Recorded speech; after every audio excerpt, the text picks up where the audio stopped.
अस्सलाम वालेकुम। Teachers training firm की जानिब से खुश आमदीद। आप लोग जानते हैं कि आजकल समर वेकेशन है, बहुत सारे टीचर्स रात और पेरेंट्स भी के बाद टाइम अवेलेबल होता है कि इस तरह के सेमिनार्स और डिस्कशंस को ज्वाइन कर सकें। आज हम एक बहुत ही इंपॉर्टेंट टॉपिक पे बात कर रहे हैं, वो है decolonisation of education from Pakistan perspective. We have our guest, Sir Professor Amanullah Khan Sahab. He is Pro VC, Acad, Mediatin University, Islamic University, Muzaffarabad. He was Dean Rifa International University, Rawalpindi. माशाल्लाह इन बड़ी खूबसूरत research है different topics पर। इस topic पे खास तौर पर इन्होंने काफी काम किया हुआ है। तो मैं रिक्वेस्ट करूंगा, मेरा ख्याल है स्टेट अवे सर मामला की तरफ। आज मैं गेस जो हम बात करेंगे वो पहले हम कॉलोनाइजेशन ऑफ एजुकेशन को समझेंगे, ताकि फिर हमें डीकॉलोनाइजेशन की जो मूवमेंट इस वेळी में स्टार्ट हो चुकी है उसके ऊपर हम बात कर सकें, और पाकिस्तान के पर्सपेक्टिव से भी फिर इंशाल्लाह हम देखेंगे। सर मामला वेलकम। कॉलोनाइजेशन हम जानते हैं कि अल्लाह ने इंसान के अंदर डोमिनेंस की एक हिस्स रखी है, बहुत बड़ी पावर रखी है, कैपेबिलिटी भी दी है, और इसीलिए कॉलोनाइजेशन होती है पूरी दुनिया में, जिसके बाद ताकत होती है। मुसलमानों के बाद ताकत थी तो हमने भी 3 बड़े आजमत तक अपनी खिलाफत का निज़ाम बिछाया। लेकिन हम जब बाकी ताकतों को देखते हैं, उनकी और इस्लामिक कैलिफेट के दरमियान एक बड़ा वाज़ेह फर्क नजर आता है, और वो नजर आता है, हम उसके ऊपर भी आज आपसे मुस्तफीद होंगे कि आप उसको किस तरह देखते हैं। तो सर, कॉलोनाइजेशन में तो बहुत सारे एस्पेक्ट्स हैं, गवर्नेंस है, इंसाफ है, एडमिनिस्ट्रेशन है, और एजुकेशन मोस्ट इम्पोर्टेंट। लेकिन जब हम डीकॉलोनाइजेशन की बात करते हैं तो हम ज्यादा रस्म रवाज इन चीजों पे बात करते हैं, लेकिन एजुकेशन को आप कैसे देते हैं कि कॉलोनाइजेशन में जो एजुकेशन की डायनामिक्स है वो क्या है?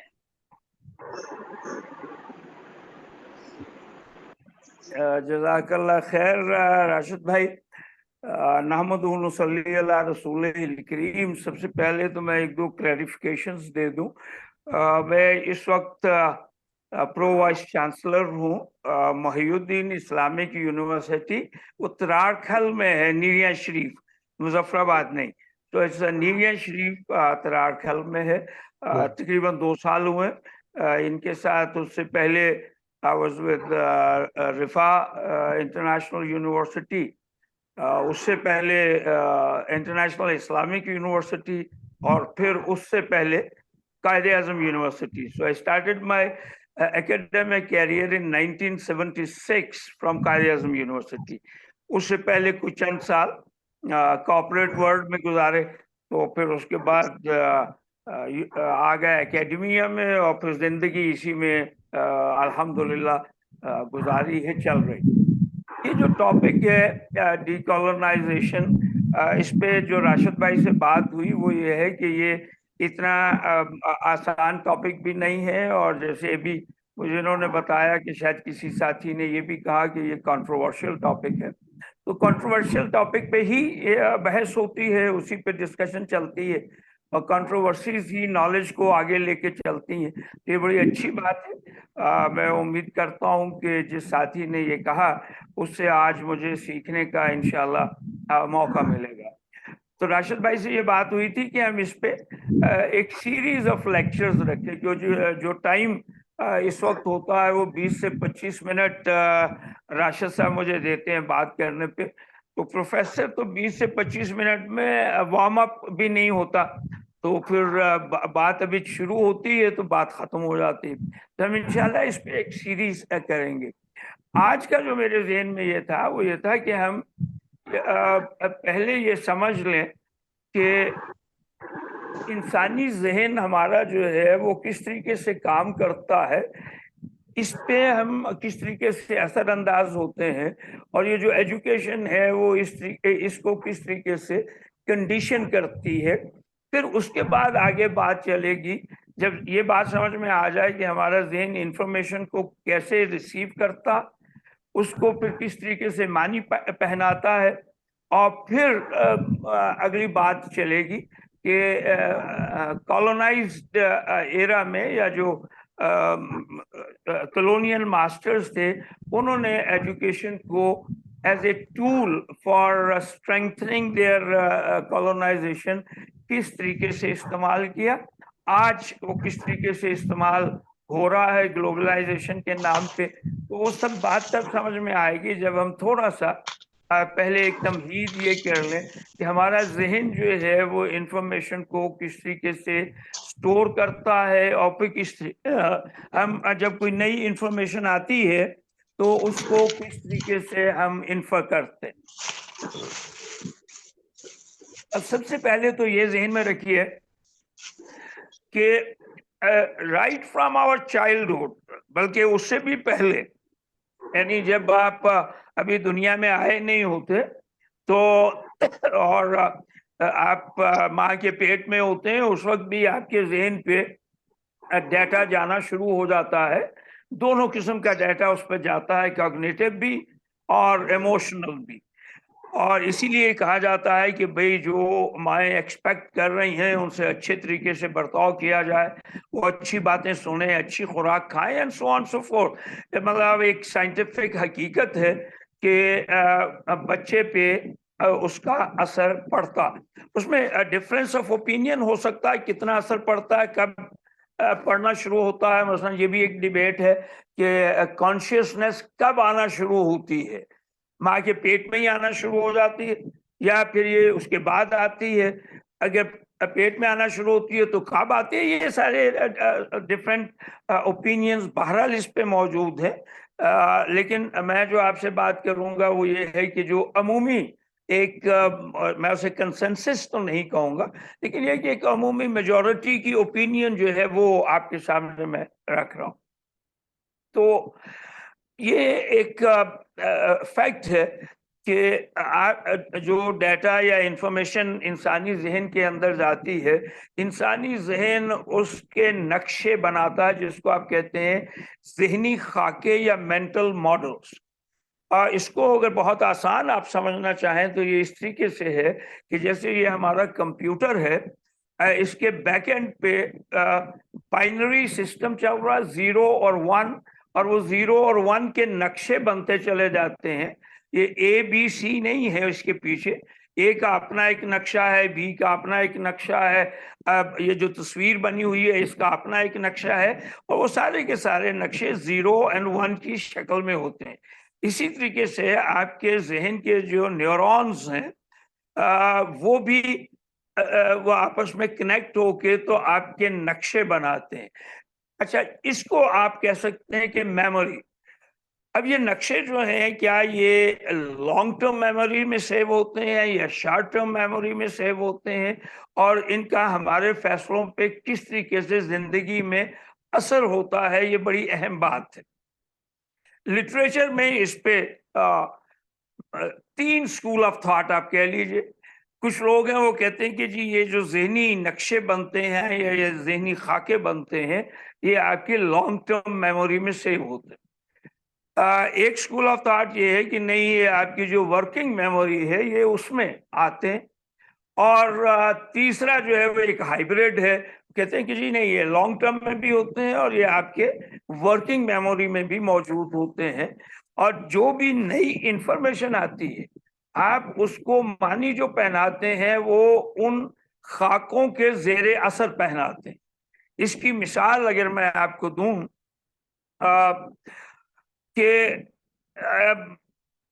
आप इसको या मैं इसको यूं समझाऊं कि ये जो जहनी खाके आपके बनते हैं ये आपकी जिंदगी में आपके फैसलों पे किस तरह से असर अंदाज होते हैं। इसमें एक बुनियादी सी बात ये है कि जो भी नई इंफॉर्मेशन आपके जहन में जाती है, अगर वो आपके ऑलरेडी जो जहनी खाके बने हुए हैं वो उनके साथ कंप्लाई करती है तो आप उसको एक्सेप्ट कर लेते हैं।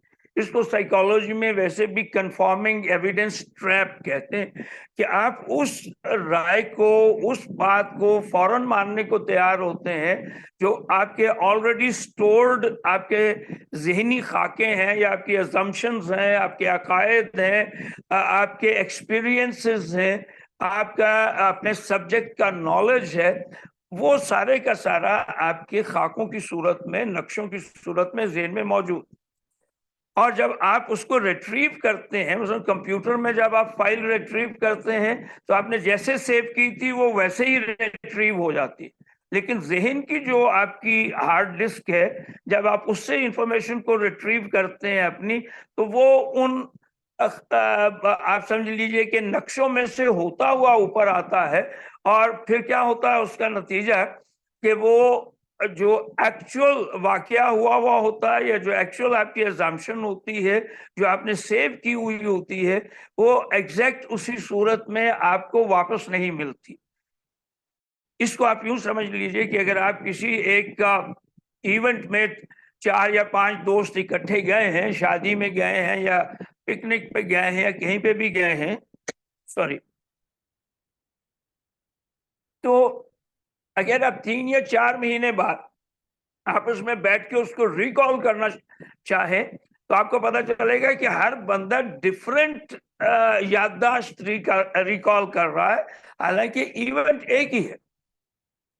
تو یہ جو ہے وہ آپ کے جو ذہنی نقشے ہیں وہ اصل میں آپ کی، جس کو ہم کہتے ہیں نا کہ دنیاوی حقیقت کیا ہے، اس حقیقت کو کنسٹرکٹ کرتے ہیں، اور آپ اپنے ان ذہنی نقشوں کے تحت دنیا کی انٹرپریٹیشن کرتے ہیں۔ اسی کی وجہ سے ایک ہی چیز، ایک ہی انفارمیشن جب مختلف لوگوں کے پاس جاتی ہے، ایک ہی سورس، تو ان کی انٹرپریٹیشن مختلف ہوتی، کیونکہ ان کے ایکسپیرینسز، ان کا نالج، ان کے assumptions، ان کی epistemology، سوری میں ساتھ ساتھ پانی پی رہا ہوں، یہ نہ سمجھیے گا کہ یہ کوئی چائے وائے ہے، وہ میرا گلا تھوڑا سا گڑبڑ کرتا تو ساتھ ساتھ پانی مجھے لینا پڑتا۔ سر آپ کی اس تو بات کو اگر میں لوں تو ڈاکٹر صاحب نے ایک ورڈ یوز کیا تھا، شاکلہ، تو کیا جی ہم جی اس ڈاکٹر کو صاحب، سے ریلیٹ کر بالکل سکتے ہیں؟ بالکل بالکل ایسے ہی ہے۔ جو شاکلہ کو ڈاکٹر اسرار صاحب نے خاص طور پہ ایکسپلین کیا، انہوں نے یہ کہا کہ جی دیکھیے، آپ ایک خاص ماحول میں، ایک خاص خاندان میں، خاص جگہ پہ پیدا ہوتے ہیں، پھر آپ کچھ خاص جینز لے کے پیدا ہوتے ہیں، اس کے بعد پھر آپ خاص قسم کے اسکولوں میں جاتے ہیں۔ جو پہلے آپ نے ایک سوال بھی آج مجھ سے پوچھا تھا کہ یہ ایچسونین اور گیلینز اور یہ کیڈٹ کالج والے ہی آگے جاتے ہیں کیوں، یہ کسی اور لیکچر میں انشاءاللہ اس پہ پوری بات کریں گے۔ لیکن یہ جو ابھی بات ہے شاکلہ کی، تو انہوں نے، ڈاکٹر اسرار نے یہ کہا کہ وہ جو آپ کی تربیت ہے، جو آپ کے کلچر کے روایات ہیں، نارمز ہیں، وہ سب آپ کی شخصیت کی تشکیل کرتے ہیں۔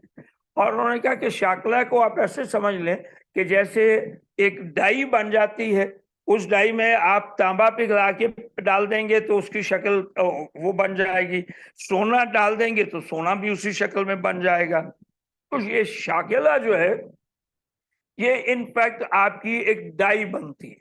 تو اس کو میں جس انداز میں کہہ رہا ہوں وہ یہ کہہ رہا ہوں کہ شاکلہ اصل میں وہ آپ کے ذہنی خاکے ہیں، وہ آپ کے عقائد ہیں، وہ آپ کے assumptions ہیں، وہ آپ کے مفروضے ہیں، وہ آپ کے رسم و رواج ہیں جو آپ کے ذہنوں میں کندہ ہو چکے ہیں۔ تو دیٹ از شاکلہ۔ اور پھر اللہ نے جو اگلی بات شاکلہ کے ساتھ کہی، وہ یہ کہی کہ پھر ہم ان کے اعمال کو ان کے لیے خوشنما بنا دیتے ہیں۔ تو اس کو اگر آپ اسی بات سے لیں جو میں بھی کہہ رہا ہوں کہ وہ جو آپ کے خاکے بن جاتے ہیں، انفارچونیٹلی انسان ان کو پھر وہی کا درجہ دے دیتا، اور وہ یہ کہتا کہ جو میرے خاکے ہیں بس یہی ٹھیک ہیں اور باقی سب کے خاکے غلط۔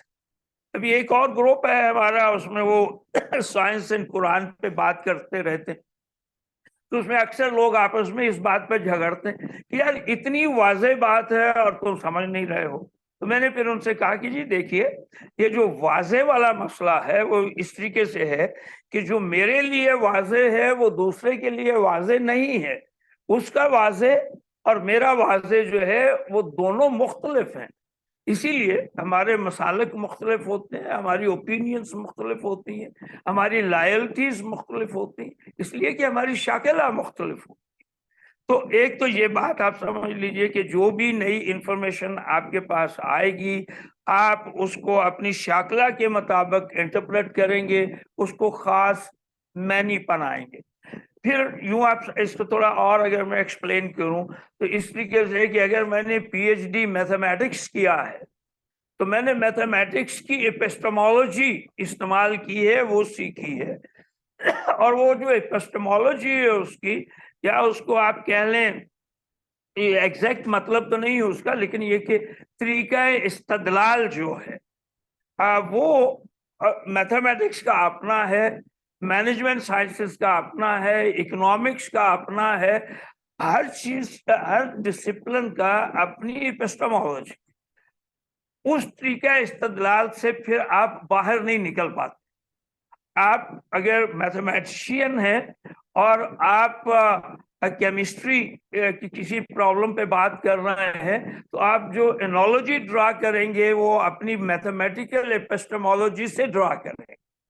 इसलिए वो जो मैंने आपको कहा कि ग्रुप है उसमें पीएचडी मैथमेटिक्स हैं, पीएचडी इंजीनियरिंग हैं, और वो सारे कुरान पे काम कर रहे हैं। उनको मैंने यही बताया, मैंने कहा साहब आप जब कुरान की आयत की भी इंटरप्रिटेशन देंगे ना, मैथ्स वाला अपनी एपिस्टेमोलॉजी के तहत उसको कर रहा होगा, फिजिक्स वाला अपनी एपिस्टेमोलॉजी के तहत कर रहा होगा। और ये साइकोलॉजिस्ट ये कहते हैं कि ऐसी डोमेन जिसमें मेरा कोई नॉलेज नहीं है लेकिन मुझसे राय पूछी जाती है तो मैं क्या करता हूं, जिस डोमेन का नॉलेज मेरे पास है उस एपिस्टेमोलॉजी या उस तरीके इस्तदलाल की एनोलॉजी के तहत मैं उसमें भी अपनी राय देना शुरू कर देता हूं जिस डोमेन में मेरा कोई नॉलेज नहीं है। और मैं ये समझता हूं कि क्योंकि वहां पे ये बात ठीक थी, उस डिसिप्लिन में ये तरीका इस्तदलाल बिल्कुल सही था, तो इसलिए इसको फला डिसिप्लिन में भी ये ठीक होना चाहिए।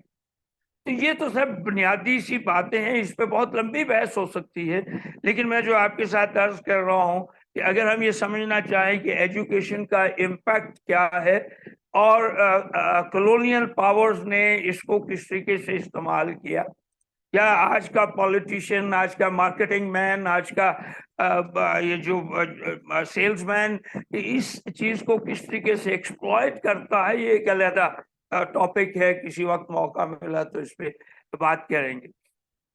तो इस बात को जानते हुए जितनी भी कॉलोनियल पावर्स हैं उन्होंने ये चीज समझ ली थी और उन्होंने सबसे पहला काम जो किया वो पावर के जरिए तो वो आ गया, वो तो गन पाउडर मतलब दैट इज एस्टैब्लिश्ड कि आपके पास ताकत है, आपके पास अफराद हैं, आप जहाज लेके आए, आप कलकत्ता के साहिल पे उतरे, वहां से गोलियां चलाते हुए आप आगे आ गए, या आपने ट्रेड करके उसके बाद फिर जंगे पलासी में और गिमिक्स करके जीत लिया, या आप अमेरिका पहुंच गए और वहां के जो रेड इंडियंस हैं उनको आपने मारना शुरू कर दिया, या फौजीज को आपने मारना मतलब ऑल दैट पावर तो है। बट देन दे रियलाइज कि खाली पावर के साथ आप पूरे एक कौम को, एक मुल्क को कंट्रोल नहीं कर पा सकते इफेक्टिव तरीके से। तो फिर उनके जो थिंकर्स थे उन्होंने ये कहा कि जी हमें एजुकेशन पे तवज्जो देनी चाहिए। एजुकेशन में आप बुनियादी तौर पे 3 एरियाज की बात हम करते हैं। एक तो यह है कि आप करिकुलम के जरिए क्या नरेटिव बच्चों को देते हैं। दूसरा जो है एजुकेशन पॉलिसीज जो आप बनाते हैं, पूरा एक स्ट्रक्चर जो खड़ा करते हैं वो किस नौइयत का स्ट्रक्चर खड़ा करते हैं।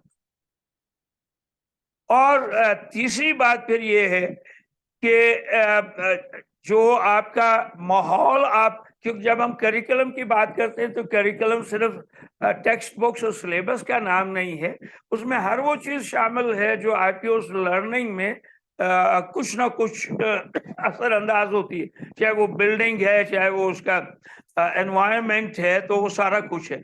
ये सारी चीजों पे फिर उन्होंने तवज्जो दी। और हम जानते हैं कि 1857 में पहला यूनिवर्सिटी एक्ट आया था। 1830 और 1840s में बहुत सारी बातें होना शुरू हो गई एजुकेशन पे।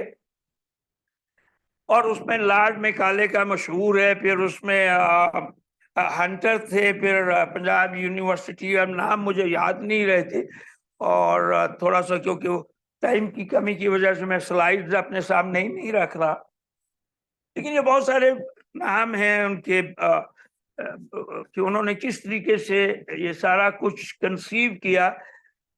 دیکھیے آپ اندازہ کیجئے کہ پنجاب یونیورسٹی جب بنی ہے اور اس کا جو ٹارگٹ دیا گیا اس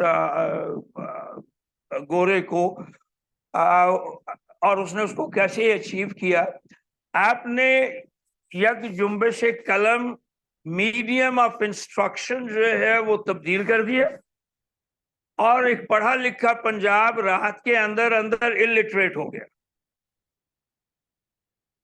اب آپ انگریزی آپ نے پڑھانا شروع کر دی، پتا چلا کہ جی الٹریٹ ہے سارے کے سارے، اس سے پہلے وہ سارے لٹریٹ تھے کیونکہ وہ اپنی زبان میں تو بات کرتے تھے۔ پھر میں اس تاریخ میں نہیں جانا چاہتا، تاریخ میرا فیلڈ بھی نہیں ہے، میں تو سائیکولوجیکل جو امپیکٹ ہیں کالونائزیشن کے اور اس کو ایجوکیشن کے تھرو کس طریقے سے لیا گیا، میں اس پہ صرف بات کرنا چاہوں گا، جتنا ٹائم ہے اس کے اندر اس کو بات کروں۔ سب سے پہلا نریٹو جو دیا گیا کریکولم کے تھرو، ادروائز بھی اس زمانے میں تو وہ یہ سوشل میڈیا اور وہ سارا کچھ نہیں تھا، تو پہلا نریٹو یہ دیا گیا کہ دیکھیے ہم یورپین جو ہیں وہ مہذب ہیں، اور آپ لوگ جو ہیں وہ اس کو اگر بہت شاید پولائٹ لفظ استعمال کیا جائے تو وہ یہ ہے کہ غیر مہذب ہیں، آپ کو کھانے کی تمیز نہیں ہے، آپ کو پہننے کی تمیز نہیں ہے، اور ہم آئے ہیں آپ کو مہذب بنانے کے لیے۔ The first target was کہ جو بھی کالونائزڈ قوم ہے وہ اس پہ یقین کرنا شروع کر دے کہ ہاں یہ بالکل ٹھیک کہہ رہے ہیں، ہم غیر مہذب ہیں، ہم انفیریئر ہیں، اور ہمیں تہذیب سیکھنے کی ضرورت ہے۔ جب یہ بات آپ مان لیتے ہیں، اور یہ سارے کالونائزڈ کنٹریز میں یہی سلسلہ ہوا، اور اس میں 1931 میں کے سی بھٹاچاریہ ایک فلاسفر تھے، انڈین فلاسفر، انہوں نے بات کی، انہوں نے یہ کہا کہ یہ جو فزیکل غلامی ہے یہ بھی بہت بری بات ہے کہ آپ کے وہ ہیومن رائٹس چھین لیتے ہیں، آپ کو جیلوں میں بند کر دیتے ہیں، آپ کے ہیومن رائٹس ختم کر دیتے ہیں، سو اینڈ سو فورتھ۔ لیکن انہوں نے کہا کہ اس سے بڑا مسئلہ جو ہے وہ ہے ذہنی غلامی، اور ذہنی غلامی جو ہے وہ کریٹ ہوتی ہے تھرو ایجوکیشن۔ اور انہوں نے یہ کہا کہ یہ جو ذہنی غلامی ہے اس میں جو سب سے کہنا چاہیے سنجیدہ اور پیچیدہ مسئلہ ہے وہ یہ ہے کہ جو ذہنی طور پہ لوگ غلام ہوتے ہیں ان کا ایک شیڈو مائنڈ کریٹ ہو جاتا، اور وہ جو شیڈو مائنڈ ہے اس کو وہ سمجھتے ہیں کہ یہ ایکچوئل مائنڈ ہے، اور شاید وہ پھر یہ سمجھتے ہیں کہ ہم کوئی اوریجنل تھنکنگ کر رہے ہیں۔ لیکن بھٹاچاریہ کا کہنا یہ ہے کہ وہ پھر اوریجنل تھنکنگ سے بالکل کہہ لیجئے کہ ان کا وہ ختم ہو جاتا ہے، اور وہ ادھار لیے ہوئے مستعار لیے ہوئے ماڈلز، وہ اکنامکس کے ہوں، وہ پالیٹکس کے ہوں، وہ ایجوکیشن کے ہوں، ایون وہ مذہب کے ہوں، وہ پھر ان سے مستعار لیتے ہیں ان ماڈلز کو جن کو وہ اپنے سے سپیریئر سمجھتے ہیں، اور پھر ان ماڈلز کو وہ اس طریقے سے پیش کرتے ہیں جیسے شاید یہ ان کی اپنی اوریجنل سوچ ہے۔ اگر آپ اس پہ تھوڑا سا غور کریں، ہم ایجوکیشن ماڈلز جتنے بھی ہیں ہم کہاں سے لے رہے ہیں؟ ایجوکیشن ماڈلز ہم ویسٹ سے لے رہے ہیں، وہ مونٹیسری ہو، بلومس ٹیکسانومی ہو، وہ کچھ بھی ہو، پہلے ہم نے یہ طے کر لیا کہ وہ ہم سے سپیریئر ہے، اور اب ہمیں ان سے لینا ہے۔ اس میں مسئلہ یہ ہے کہ ایک ماڈل جو کسی ایک کلچر کے اندر بہت افیکٹو ہے، وہ ضروری نہیں ہے کہ وہ ماڈل کسی دوسرے کلچر میں بھی افیکٹو ہو۔ اس کا زیادہ چانس ہے کہ وہ کاؤنٹر پروڈکٹیو ہوگا ایک مختلف کلچر کے اندر جا کے. اس لیے 1970s میں نام پھر میں بھول جاتا ہوں، ایک چلی کے امریکن تھے، چلی کے پیدائشی، بعد میں امریکن نیشنل ہوئے. انہوں نے سب سے پہلے یہ آئیڈیا دیا کہ یہ جو، کیونکہ میرا فیلڈ مینجمنٹ سے ہے، میں نے کہا جی یہ مینجمنٹ کے جو ماڈل امریکہ میں یا یورپ میں ہے، ہارورڈ بزنس اسکول پڑھا رہا ہے، MIT پڑھا رہا ہے، شکاگو پڑھا رہا ہے، یا کوئی اور پڑھا رہا ہے، ان کی ٹیکسٹ بک ہم اٹھاتے ہیں اور وہ ماڈل ہم یہاں پہ لاگو کرنا چاہتے ہیں. لیکن ایسا ممکن نہیں، یہ سارے کا سارا معاملہ گڑبڑ ہو جائے گا. تو یہ 70 سے بحث چل رہی ہے، ابھی تک چل رہی ہے، لیکن اب اس بات پہ تو کنسنسس ہے بائی اینڈ لارج کہ جو بھی آپ ذہنی خاکے یا ماڈلز بناتے ہیں ایک کلچر کے اندر، وہ کلچرل اسپیسیفک ہوتے ہیں. جب اس کو آپ دوسرے کلچر میں لے جا کے کریں گے تو اس کو آپ کو بہت اڈاپٹ کرنے کے لیے بہت سارا کام کرنا پڑے گا. آپ اگر اس کو سچ لے کے آ جائیں گے تو وہ بات بنے گی نہیں.